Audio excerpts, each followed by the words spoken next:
here with Daniel from Gooey Cafe, and we're about to see their white chocolate chip cookies. So our cookies is been inspired a New York bakery. Let me just start it then. So I start with the butter, which is not too soft. It's key that we're using the butter, and then I add the light brown sugar and the custard sugar.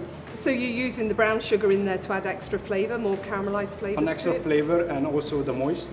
Of course, it's more moist than the custard. Yeah, so we want to keep the moist in the middle of the cookie. When it's baked, it has almost a crunchy crust through it, but in the middle is really gooey. So you use the Callebaut W2 white chocolate actually in the cookies? Yes, we stick to that because we've been testing a different shape with different chocolates, even chopped, and we kept the best. It holds its shape after cooking. Yes. So I just cream the butter and the two types of sugar.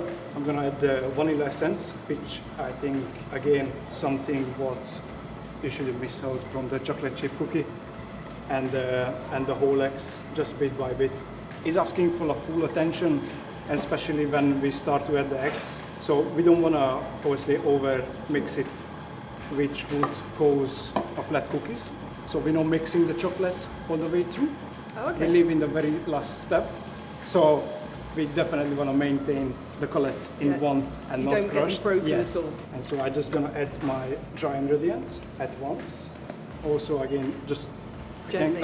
I can come back to that on a low speed and visually to stop on the right. So when it starts to crumbling, the butter mix and the flour become chunky. Then we add our chocolate into it and just let it come together. Okay, so it's just like a crumble in there. Yes. I'm looking for a clean bowl on the edges, which is going to tell me that the butter and the flour is totally combined. Yep. And as soon as I see that it's ready, it's meant to be very solid, but not crumbling.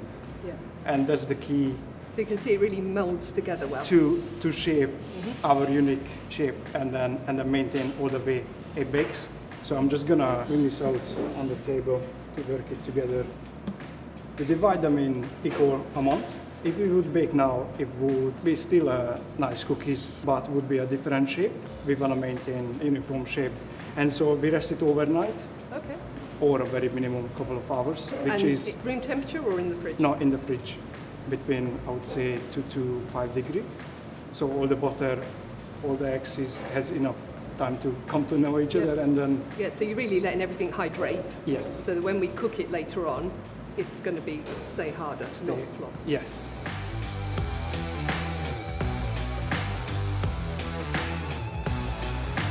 So the cookies look great. They're such even size, really nice height. All the process from mixing, holding it in the fridge and baking, and also resting after baking is very important for us to make sure it's always uniform and got the nice crust around it and very moist. Yeah, beautiful and soft inside. Yes. It's almost fluffy. Yeah. The texture. It's the best to have it warm. Yes. That's for sure.